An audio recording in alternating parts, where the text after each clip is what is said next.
సుమన్ టీవీలో మీ personal and business promotions కోసం కింది నెంబర్కి కాంటాక్ట్ చేయండి. నమస్తే, నేను Keshav. Welcome to Suman TV. Telugu Desam Janasena party మధ్య పొత్తు విషయంలో అన్ని రకాల క్లారిటీలు వచ్చేసినటువంటి పరిస్థితి. సీట్లకు సంబంధించి కూడా ఒక స్పష్టత ఇప్పటికే రెండు పార్టీల అధినేతలు ఇచ్చారు. జనసేన పార్టీ ఆంధ్రప్రదేశ్లో 24 అసెంబ్లీ స్థానాల్లో పోటీ చేయాలని నిర్ణయించుకుంది. అలానే 3 పార్లమెంట్ స్థానాల్లో కూడా బరిలో దిగుతుంది.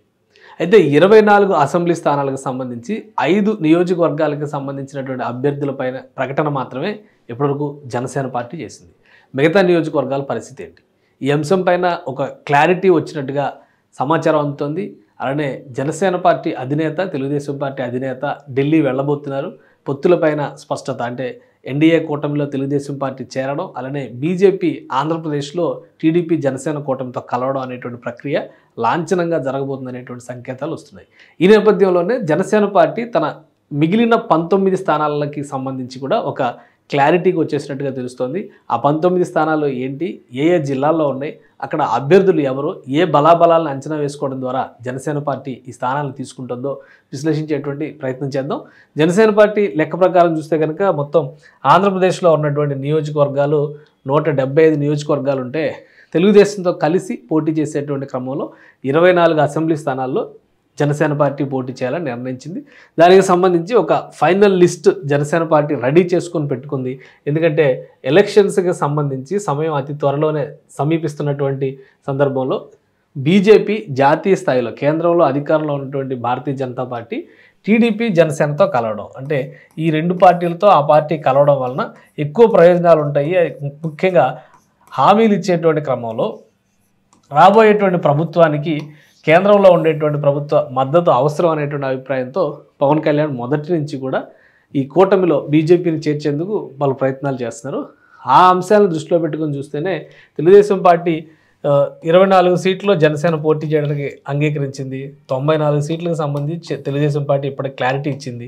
మిగిలిన 57 స్థానాలకు సంబంధించినటువంటి నిర్ణయం జరిగే ముందర బీజేపీతో పొత్తు అంశాన్ని తేల్చుకోవాలని రెండు పార్టీలు ఆశిస్తున్నాయి. ఈ నేపథ్యంలో జనసేన పార్టీ తనకు వచ్చినటువంటి 24 నియోజకవర్గాల్లో ఇప్పటికే 5 నియోజకవర్గాలపైన క్లారిటీ ఇచ్చింది.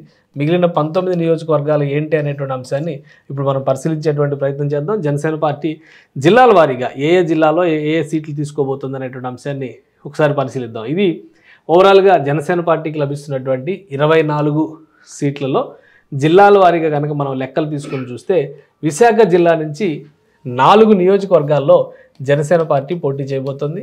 అలానే తూర్పుగోదావరి జిల్లా మొదటి నుంచి కూడా ఉత్తరాంధ్ర, ఉభయ గోదావరి జిల్లాలపైన పవన్ కళ్యాణ్ ఎక్కువ ఫోకస్ పెడుతున్నటువంటి పరిస్థితి ఉంది. ఈ నేపథ్యంలోనే తూర్పుగోదావరి జిల్లా నుంచి 5 నియోజకవర్గాల్లో జనసేన పార్టీ బరిలో దిగబోతుంది. పశ్చిమ గోదావరి జిల్లాలో అత్యధికంగా 6 నియోజకవర్గాల్ని జనసేన పార్టీ తీసుకోబోతోంది. సో ఉత్తరాంధ్రలో కీలకమైనటువంటి విశాఖ, ఉభయ గోదావరి జిల్లాలని, ఈ 3 జిల్లాలని పరిగణలోకి తీసుకుని చూస్తేనే 15 సీట్లలో జనసేన పార్టీ అభ్యర్థులు బరిలో నిలవబోతున్నారు. ఈ 3 జిల్లాల్లో చూస్తే అంటే ఎక్కువ బలాన్ని అక్కడే జనసేన పార్టీ తనకు పట్టున్నటువంటి స్థావరంగా అంచనా వేస్తున్నటువంటి పరిస్థితి కనిపిస్తుంది. ఇక మిగతా జిల్లాల్లో చూస్తే కృష్ణా జిల్లాలో 2 నియోజకవర్గాల్లో జనసేన పార్టీ బరిలో దిగబోతుంది. ఇక శ్రీకాకుళం, విజయనగరం, అలానే గుంటూరు, ప్రకాశం, రాయలసీమలోకి వచ్చేసరికి చిత్తూరు, అనంతపురం, కడప, ఈ 3 జిల్లాల్లో ఒక్కొక్క సీటు చొప్పున, అంటే మొత్తం మిగతా 7 జిల్లాలకు సంబంధించి ఒక్కొక్క సీటు చొప్పున బరిలో దిగాలనేటువంటి నిర్ణయాన్ని జనసేన పార్టీ తీసుకుంది. ఒక కృష్ణా జిల్లాలో మాత్రం 2 సీట్లు పోటీ చేసేటువంటి పరిస్థితి ఉంది. సో ఇక్కడ ఒక చిన్న లాజికల్ ఇష్యూ కనిపిస్తుంది. ఎందుకంటే మొదటి నుంచి కూడా పెందుర్తి నియోజకవర్గం జనసేన కోటాలోకి వస్తుంది అనుకున్నారు. అమలాపురం నియోజకవర్గం కూడా జనసేన కోటాలోకి వస్తుందని అందరూ ఆశించారు. కానీ ఈ 2 నియోజకవర్గాలపైన ఇంకా సస్పెన్స్ కొనసాగుతున్నటువంటి పరిస్థితి ఉంది. ఒకవేళ ఆ నియోజకవర్గాలు ఇస్తే, తీసుకోకపోతే కనుక, అంటే జనసేనకి ఇవ్వకపోతే కనుక వేరే ఆల్టర్నేటివ్స్ ఏమున్నాయి, ఆ అంశాలను కూడా ఒకసారి విశ్లేషించేటువంటి ప్రయత్నం చేద్దాం. ముందుగా విశాఖ జిల్లాలో 4 నియోజకవర్గాలు ఉండే అవకాశం ఉందో ఒకసారి విశ్లేషించేటువంటి ప్రయత్నం చేద్దాం.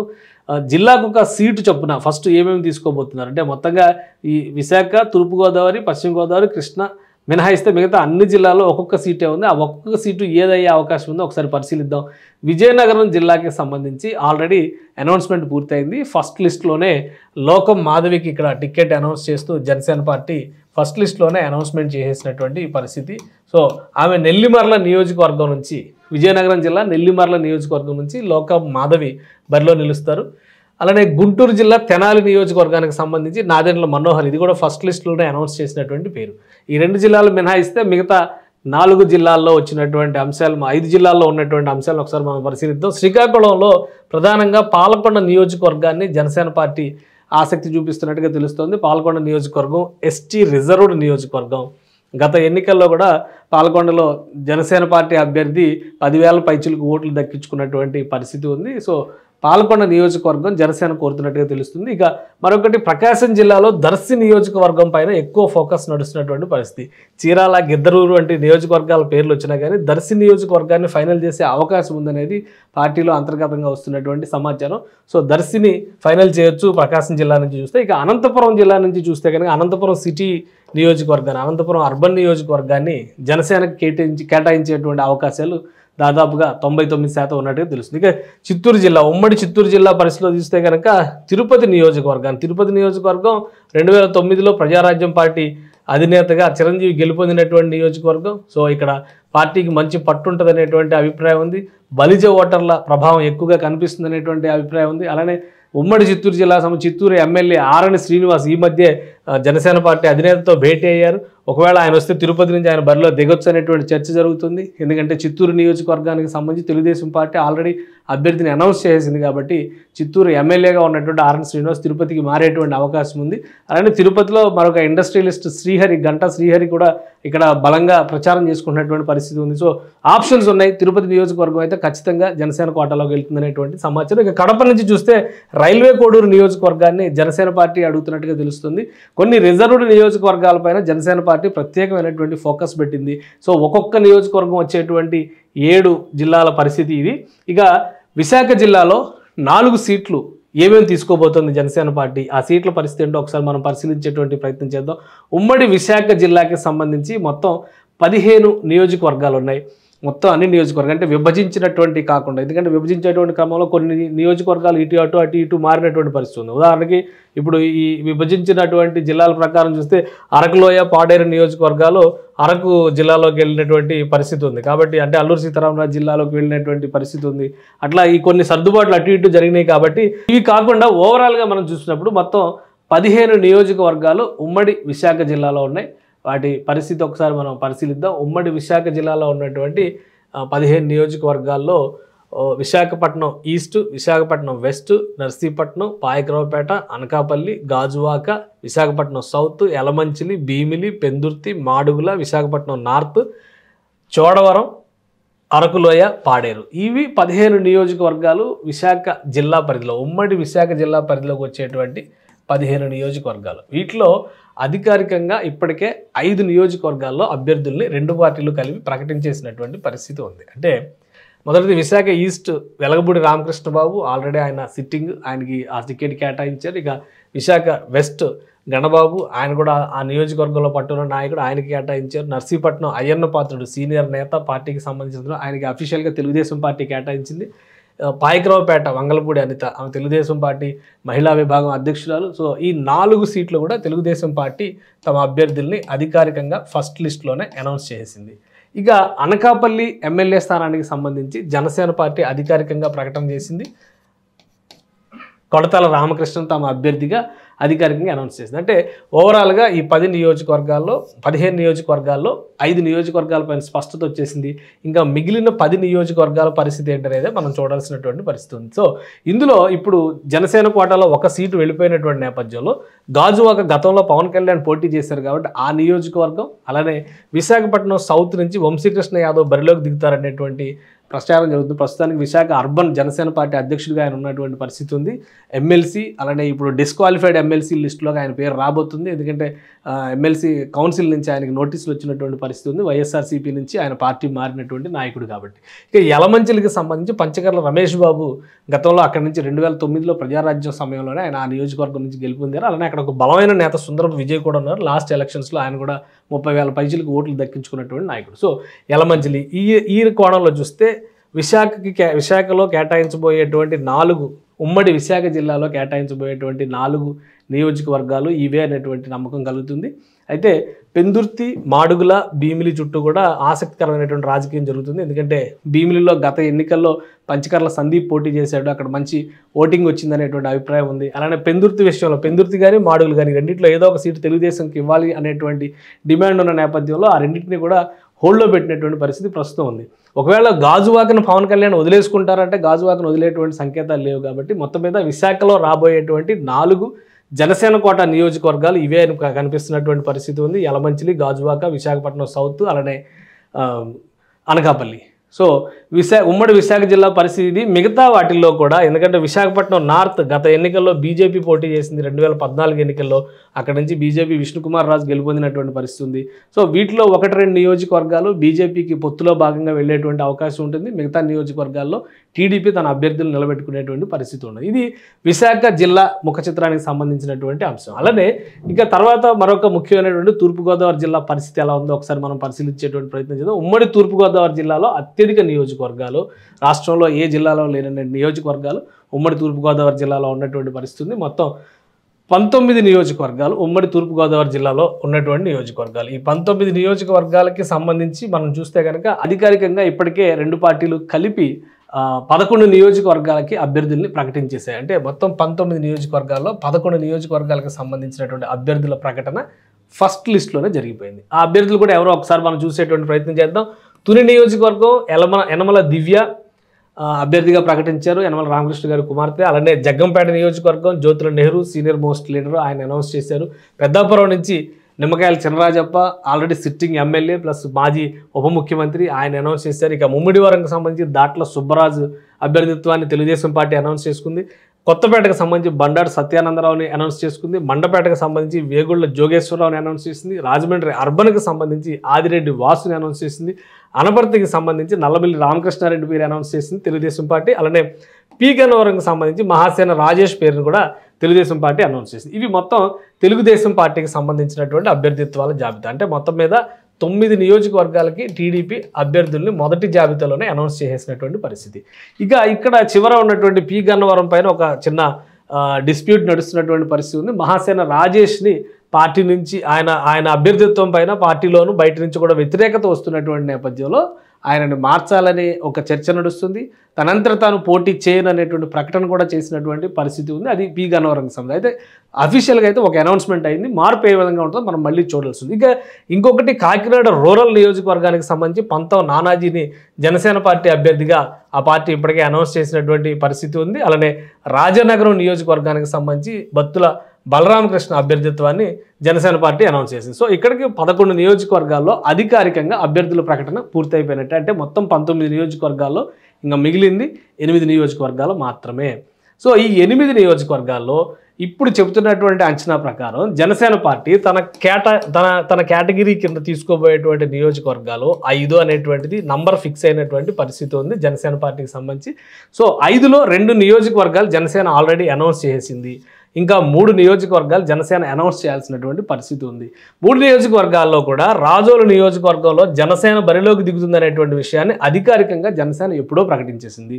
అంటే ఇక్కడ 2 అనుకున్నట్టు సీను ఇక్కడ 3కు మారిపోయినట్టు. కాకపోతే ఇక్కడ అభ్యర్థి ఎవరు అనేటువంటి విషయాన్ని అధికారికంగా జనసేన పార్టీ ఇంకా ప్రకటించాల్సి ఉంది. ఎందుకంటే రాజోలు నియోజకవర్గం గత ఎన్నికల్లో జనసేన పార్టీ గెలుచుకున్నటువంటి నియోజకవర్గం కాబట్టి ఆ నియోజకవర్గం జనసేన కోటలాగా వెళుతుంది అనేటువంటి ఉద్దేశంతో తెలుగుదేశం పార్టీ కూడా ఉంది. అయితే ఆ ప్రకటన చేసిన తర్వాత రాజోలు తెలుగుదేశం పార్టీ నేత గొల్లపల్లి సూర్యారావు వెళ్ళి అక్కడ వైఎస్ఆర్సీపీలో జాయిన్ అయినటువంటి పరిస్థితి ఉంది. సో అక్కడ వ్యూహాత్మకంగా కొన్ని సమీకరణలు మారుతున్నటువంటి పరిస్థితి. అభ్యర్థిని ఎవరు డిసైడ్ చేస్తారు? అక్కడ బొంతు రాజేశ్వరరావు ఆల్రెడీ జనసేన తరపున ప్రచారం చేసుకున్నారు. గత 2 ఎన్నికల్లో వైఎస్ఆర్సీపీ తరపున ఆయన పోటీ చేసి ఓడిపోయినటువంటి నాయకుడు.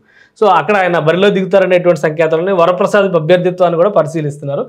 సో ఒక విధంగా చూస్తే ఈ 3 నియోజకవర్గాలకి సంబంధించి క్లారిటీ వచ్చేసింది. ఇక 4వ నియోజకవర్గం పిఠాపురం. ఇక్కడ ఖచ్చితంగా పవన్ కళ్యాణ్ పోటీ చేసేటువంటి అవకాశాలు 99% ఉన్నట్టుగా ఇప్పటివరకు ఉన్నటువంటి సంకేతాలు అయితే ఉన్నాయి. సో ఈ 4 నియోజకవర్గాలు కాకుండా అమలాపురం నియోజకవర్గం పైన ఎక్కువ చర్చ జరుగుతున్నటువంటి పరిస్థితి ఉంది. అమలాపురం నియోజకవర్గం నుంచి శెట్టిబత్తుల రాజబాబుని అక్కడ బరిలో నిలపాలి జనసేన పార్టీ తరఫున అనేటువంటి చర్చ ఉంది. గత ఎన్నికల్లో ఆయన పోటీ చేశారు, 3వ స్థానంలో నిలిచారు, 30,000 పైచులకు ఓట్లు దక్కించుకున్నారు. అలానే సిట్టింగ్ ఎమ్మెల్యేగా ఉన్నటువంటి ఐతాబత్తుల ఆనందరావు ఆయన తెలుగుదేశం పార్టీ తరఫున పోటీ చేసి ఓటమి పాలయ్యారు. అయితే ఇక్కడే ఒక చిన్న ట్విస్ట్ చోటు చేసుకున్నటువంటి పరిస్థితి, రెండో జాబితాని ఫైనల్ చేసేటువంటి క్రమంలో ఈ పి గన్నవరం సీటుని జనసేనకి ఇచ్చి అమలాపురం సీటుని టీడీపీ తీసుకునేటువంటి ఒక ఆలోచన చేస్తున్నట్టుగా తెలుస్తుంది. దానికి అంతర్గతంగా ఉన్నటువంటి చర్చలు అయితే జరుగుతున్నట్టుగా తెలుస్తుంది. సో ఫైనల్గా దీని మీద ఒక కన్క్లూజన్, ఒకవేళ మహాసేన రాజేష్ను మార్చే లెక్కనైతే ఈ నియోజకవర్గాన్ని టీడీపీకి బదలాయించేటువంటి ఛాన్సెస్ కూడా ఉన్నాయి. అయితే ఒకవేళ అది జరగకపోతే కనుక జనసేన పార్టీ తూర్పుగోదావరి జిల్లాలో పోటీ చేయబోయేటువంటి 5 నియోజకవర్గాలు పక్కగా ఈ 5 అయ్యేటువంటి అవకాశాలు ఎక్కువగా ఉన్నాయి. ఇక ప్రత్తిపాడు, కాకినాడ అర్బన్, రామచంద్రాపురం, రాజమండ్రి రూరల్, రంపచోడవరం వీటిపైన కూడా చర్చ జరుగుతున్నటువంటి పరిస్థితి ఉంది.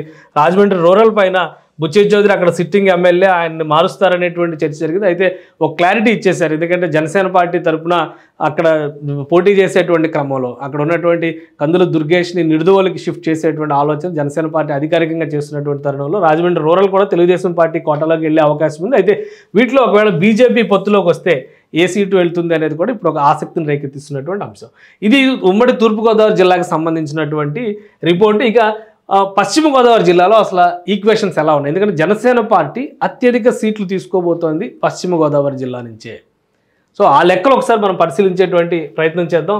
పశ్చిమ గోదావరి జిల్లాలో ఉన్నటువంటి మొత్తం నియోజకవర్గాలు ఉమ్మడి జిల్లాగా మనం పరిగణలోకి తీసుకున్నప్పుడు 15 నియోజకవర్గాలు ఉన్నాయి. 15 నియోజకవర్గాల్లో ఆల్రెడీ 5 నియోజకవర్గాలకు సంబంధించి అధికారిక ప్రకటన చేసింది తెలుగుదేశం పార్టీ. ఎందుకంటే జనసేన పార్టీ ఎక్కువ సీట్లు ఇక్కడ తీసుకోబోతుంది, కానీ జనసేన పార్టీ ఒక్క అభ్యర్థిని కూడా ఇక్కడ ప్రకటించినటువంటి పరిస్థితి లేదు. పవన్ కళ్యాణ్ సొంత నియోజకవర్గం భీమవరం కూడా ఇక్కడ ఉన్నప్పటికీ కూడా క్లారిటీ ఇంకా ఇవ్వలేదు. అంటే సో ఓవరాల్గా 15 నియోజకవర్గాలు ఇక్కడ ఉంటే 5 నియోజకవర్గాలు, అది కూడా 5 టీడీపీ మాత్రమే అభ్యర్థులను ప్రకటించినటువంటి పరిస్థితి ఉంది. ఓవరాల్గా వెస్ట్ గోదావరి, పశ్చిమ గోదావరి జిల్లాకు సంబంధించినటువంటి లెక్క చూస్తే ఒకసారి అభ్యర్థులు చూద్దాం. ఆచంటకు సంబంధించి Pitani Satyanarayana already Achanta Janasena incharge Chegondi Suryaprakash YCP తీర్థం పుచ్చుకున్నారు కాబట్టి ఆ సీట్ అనౌన్స్ అయిపోయిన తర్వాత ఆయన బయటికి వెళ్ళినటువంటి పరిస్థితి. ఇక పాలకొల్లు నుంచి నిమ్మల రామానాయుడు, ఆయన ఆల్రెడీ సిట్టింగ్ ఎమ్మెల్యే, ఉండి మంత్రి రామరాజు ఆయన కూడా సిట్టింగ్ ఎమ్మెల్యే, తణుకు అరవిల్లి రాధాకృష్ణ కేటాయించారు మాజీ ఎమ్మెల్యే, చింతలపూడి సొంగ రోషన్ కొత్తగా వచ్చినటువంటి వ్యక్తికి ఇతనికి ఇచ్చారు టికెట్. సో ఈ 5 సీట్లు టీడీపీ సీట్లు అభ్యర్థులు కూడా ప్రకటించేశారు, ఫస్ట్ లిస్ట్లోనే క్లియర్ అయిపోయింది.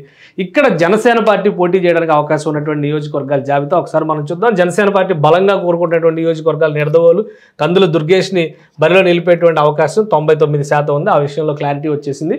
ఇక నరసాపురం నియోజకవర్గానికి సంబంధించి బొమ్మిడి నాయకర్ ఉన్నారు, అలానే ఈ మధ్య కొత్తపల్లి సుబ్బారాయుడు సీనియర్ నాయకుడు జనసేన పార్టీలో చేరినటువంటి పరిస్థితి ఉంది. సో వీళ్ళిద్దరి మధ్య ఎవరిని అధినేత చూస్ చేసుకుంటారనేది ఇప్పుడు ఆసక్తికరమైనటువంటి అంశం. ఇక భీమవరం నియోజకవర్గం 199 కాదు 100% అది జనసేన కాన్స్టిట్యున్సీ కింద మనం చెప్పాల్సినటువంటి పరిస్థితి ఉంటుంది. అయితే పవన్ కళ్యాణ్ బరిలో దిగుతారా లేదా పులపర్తి రామాంజనేయులకి అంజిబాబుకి టికెట్ కేటాయించే అవకాశం ఉంది, ఆయన జనసేనలో చేరతారనేటువంటి ప్రచారం జరుగుతుంది. సో ఆ ఈక్వేషన్ ఏ విధంగా జరగబోతుంది అనేది తర్వాత క్లారిటీ వస్తుంది. కానీ పశ్చిమ గోదావరి జిల్లాలో మొదటి 3 నియోజకవర్గాల్లో ఎలాంటి డౌట్ అక్కర్లేదు, కంపల్సరీ ఈ 3 నియోజకవర్గాలు జనసేన నియోజకవర్గాలుగా మనం చూడాల్సి ఉంటుంది. ఇక తాడేపల్లిగూడెంకి సంబంధించి బొలిశెట్టి శ్రీనివాసుని బరిలో దింపే ఛాన్సెస్ ఉంది జనసేన అభ్యర్థిగా. అలానే ఉంగుటూరు నుంచి పచ్చమట్ల ధర్మరాజు అక్కడ క్రియాశీలంగా ఉన్నటువంటి నాయకుడు. ఇంకొక నియోజకవర్గం పోలవరం ఎస్టీ రిజర్వ్ నియోజకవర్గం. గత ఎన్నికల్లో ఇక్కడ కూడా 13,000 ఓట్ల దాకా దక్కించుకున్నటువంటి పరిస్థితి ఉంది. సో అక్కడ చిర్రం బాలరాజు అక్కడ లాస్ట్ టైం కంటెస్ట్ చేశారు, విడివిడిగా అన్ని పార్టీలు విడివిడిగా చేసినటువంటి క్రమంలో. కానీ పోలవరం సీట్ కావాలనేటువంటి డిమాండ్ జనసేన పెట్టినట్టుగా తెలుస్తుంది. సో ఈ 5 సీట్లు ఇక్కడ పోటీ చేయబోయేటువంటి 6 సీట్లు పశ్చిమ గోదావరిలో అత్యధికంగా జనసేన పార్టీ 6 సీట్లలో పోటీ చేయబోతుంది. ఆ 6 సీట్లు ఇవే అయ్యే అవకాశాలు ఎక్కువ శాతం ఉన్నాయి. ఈ సీట్లకి సంబంధించి 2-3 అభ్యర్థిత్వాలు, అంటే ఉంగుటూరు కావచ్చు, పోలవరం కావచ్చు, ఇంకా అభ్యర్థిత్వాలు ఖరారు చేయనప్పటికీ సీట్ల విషయంలో మాత్రం జనసేన పార్టీ క్లారిటీతో ఉంది. అత్యధిక సీట్లు పశ్చిమ గోదావరి జిల్లాలో పోటీ చేయబోతుంది, ఎక్కువ సీట్లు గెలవాలనేటువంటి ఆలోచనతో ఉంది. ఇక మిగిలిన నియోజకవర్గాలు చూద్దాం. Kovvur reserved constituency, Gopalapuram reserved constituency, Eluru, Denduluru, ఈ 4 నియోజకవర్గాలకు సంబంధించి ఒక డిస్కషన్ జరుగుతుంది. ఒకటి ఏంటంటే తెలుగుదేశంకి ఎన్ని వెళ్తాయి ఇందులో, ఎందుకంటే గత ఎన్నికల్లో 2014 ఎన్నికల్లో తాడేపల్లిగూడెం నుంచి 2014 ఎన్నికల్లో బీజేపీ అభ్యర్థి పైడికొండల మాణిక్యాలరావు గెలుపొంది మంత్రి అయ్యారు. సో ఇది బీజేపీ డిమాండ్ చేసే అవకాశం ఉన్నప్పటికీ కూడా ఆల్టర్నేటివ్గా ఏలూరు ఇవ్వాలి అనేటువంటి ఒక ప్రతిపాదన చేసినట్టుగా తెలుస్తుంది. ఏలూరు ఇస్తారా, దెందులూరు ఇస్తారా, దాని మీద కూడా క్లారిటీ రావాల్సినటువంటి పరిస్థితి ఉంది. కాబట్టి ఓవరాల్గా జనసేనకైతే ఈ జిల్లాలో, ఈ ఉమ్మడి పశ్చిమ గోదావరి జిల్లాలో క్లియర్గా వచ్చేటువంటి నియోజకవర్గాలు ఈ 6 అనేది అయితే ఫిక్స్ చేసుకోవచ్చు మనం. ఇక తర్వాత ఎక్కువ స్థానాలు పోటీ చేస్తుంది. ఇక లాస్ట్ ఎక్కువ స్థానాలు అంటే 2 స్థానాలు ఇక్కడ ఉమ్మడి కృష్ణా జిల్లా నుంచి జనసేన పార్టీ కోరుకుంటున్నటువంటి 2 స్థానాలు ఉన్నాయి. ఒకసారి ఉమ్మడి కృష్ణా జిల్లాలో ఉన్నటువంటి ఓవరాల్ నియోజకవర్గాలు అటు స్థితిగతులు మనం చూద్దాం. దాదాపుగా 70% పైగా నియోజకవర్గాలకు సంబంధించి అభ్యర్థులపైన కూడా అధికారికంగా క్లారిటీ ఇచ్చేసినటువంటి పరిస్థితి ఉంది. మొత్తం 16 నియోజకవర్గాలు ఉమ్మడి కృష్ణా జిల్లాలో ఉంటే అందులో 4 నియోజకవర్గాలు మినహా 5 నియోజకవర్గాలు మినహా అన్ని నియోజకవర్గాల్లో కూడా స్పష్టత ఇచ్చేశారంటే 11 చోట్ల టీడీపీ తన అభ్యర్థుల్ని నిలబెట్టబోతుంది అనేది క్లారిటీ ఇచ్చేసినటువంటి పరిస్థితి.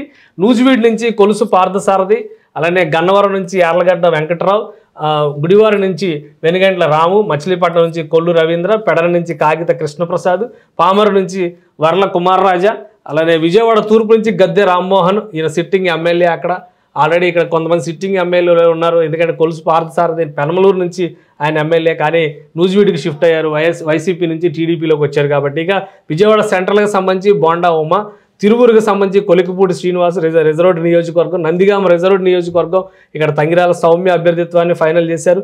జగ్గేపేటకు సంబంధించి శ్రీరామ్ తాతయ్య. మొత్తం ఈ 11 సీట్లు కూడా టీడీపీ అభ్యర్థిత్వాలే ఫైనల్ అయిపోయినటువంటి పరిస్థితి ఉమ్మడి కృష్ణా జిల్లాలో. ఇక 5 పెండింగ్ నియోజకవర్గాలు ఉన్నాయి. 5లో విజయవాడ వెస్ట్ బలంగా ఉన్నటువంటి జనసేన పార్టీ బలంగా ఉన్నటువంటి నియోజకవర్గం, పోతిన మహేష్ పోటీ చేస్తారనేటువంటి చర్చ జరుగుతుంది కాబట్టి ఎక్కువ శాతం ఆయనకి ఆ సీట్ ఇచ్చేటువంటి అవకాశం ఉంది. అవనిగడ్డ కూడా జనసేన కోటాలోకి వెళ్ళేటువంటి ఛాన్స్ ఉంది. ఈ 2 సీట్లు కృష్ణా జిల్లాలో జనసేన కోటాలోకి వెళ్ళేటువంటి సీట్లు. మిగతా మైలవరం, పెనమలూరు, కైకలూరు బీజేపీ కోటాలోకి వెళ్ళేటువంటి అవకాశం ఉన్నటువంటి సీటు, ఎందుకంటే కామినేని శ్రీనివాస్ గతంలో పోటీ చేశారు ఈ నియోజకవర్గం నుంచి. ఇక మైలవరం, పెనమలూరుకు సంబంధించి ఒక డిఫరెంట్ గేమ్ నడుస్తుంది, ఎందుకంటే ఆల్రెడీ మైలవరం సిట్టింగ్ ఎమ్మెల్యేగా ఉన్నటువంటి వసంత కృష్ణప్రసాద్ వైఎస్ఆర్సీపీని వీడి టీడీపీలో చేరారు. అక్కడి నుంచి ప్రాతినిధ్యం వహించినటువంటి మాజీ మంత్రి దేవినేని ఉమ్మకి స్థానచలనం జరిగితే పెనమలూరు వెళ్ళొచ్చు అనేటువంటి చర్చ జరుగుతుంది. లేదా వసంత కృష్ణప్రసాద్ని పెనమలూరు పంపిస్తే ఉమా పరిస్థితి ఏంటి, ఉమాకి అవకాశం ఇస్తారా? ఇక్కడ బోడే ప్రసాద్ అసంతృప్తి గురయ్యే అవకాశం ఉంది. అలానే ఉమా నియోజకవర్గంలో కూడా బొమ్మసాని సుబ్బారావు వంటి వాళ్ళు ఇంకా టికెట్ ఆస్పిరెంట్స్గా చెప్పుకుంటున్నటువంటి పరిస్థితి ఉంది. సో ఇవన్నీ కూడా తెలుగుదేశం పార్టీకి సంబంధించినటువంటి హెడేక్స్గా మనం చూడాల్సి ఉంటుంది. జనసేన పార్టీకి మాత్రం ఇందులో క్లారిటీ వస్తుంది, ఈ 2 సీట్లు వచ్చేస్తుంది. ఇక మిగతా నియోజకవర్గాలు అంటే ఆ తర్వాత ఉన్నటువంటి సీట్లన్నీ కూడా ఆల్మోస్ట్ సింగిల్ సీట్లుగానే కంటెస్ట్ చేస్తున్నటువంటి పరిస్థితి ఉంది కాబట్టి జనసేన పార్టీకి ఈ మొత్తం ఓవరాల్గా మొదటి లిస్టు, రెండో లిస్టు అనేటువంటి లెక్క లేకుండా మొత్తం చూస్తే కనుక 24 సీట్లపైన క్లారిటీ వస్తుంది. ఒక్క ట్విస్ట్ తెలియాల్సింది పెందుర్తి, అమలాపురం నియోజకవర్గాలకు సంబంధించినటువంటి అంశంపైనే స్పష్టత రావాల్సి ఉంది. ఇవంతా డేటా అంతా రెడీ అయినప్పటికీ కూడా బీజేపీతో పొత్తు కోసమే ప్రకటన విషయంలో వెయిట్ చేస్తున్నట్టుగా తెలుస్తుంది. బీజేపీతో పొత్తు క్లారిటీ రాగానే జనసేన పార్టీ ఈ సీట్లను ప్రకటించే అవకాశం ఉంది. దానికి తగ్గట్టుగా అభ్యర్థిత్వాలను కూడా జనసేన పార్టీ ఇప్పటికే ఎంచుకొని అధినాయకత్వం రెడీగా ఉన్నట్టుగా తెలుస్తుంది. అలానే 17వ తేదీన చిలకలూరుపేటలో మేనిఫెస్టో సభ నిర్వహించడానికి తెలుగుదేశం, జనసేన పార్టీలు ప్రయత్నాలు చేస్తున్నాయి. ఈ మేనిఫెస్టో సభ సందర్భంగా ఆ సభకి వెళ్ళడానికి ముందరే అన్ని సీట్లకి సంబంధించి జనసేన పార్టీ ముఖ్యంగా క్లారిటీ ఇచ్చేయాలనేటువంటి ఆలోచనతో ఉన్నట్టుగా తెలుస్తుంది. కాబట్టి 1-2 రోజుల్లో బీజేపీ పొత్తు విషయంలో క్లారిటీ రాగానే ఈ జాబితా కూడా రిలీజ్ అవ్వడానికి ఛాన్సెస్ ఉన్నాయి.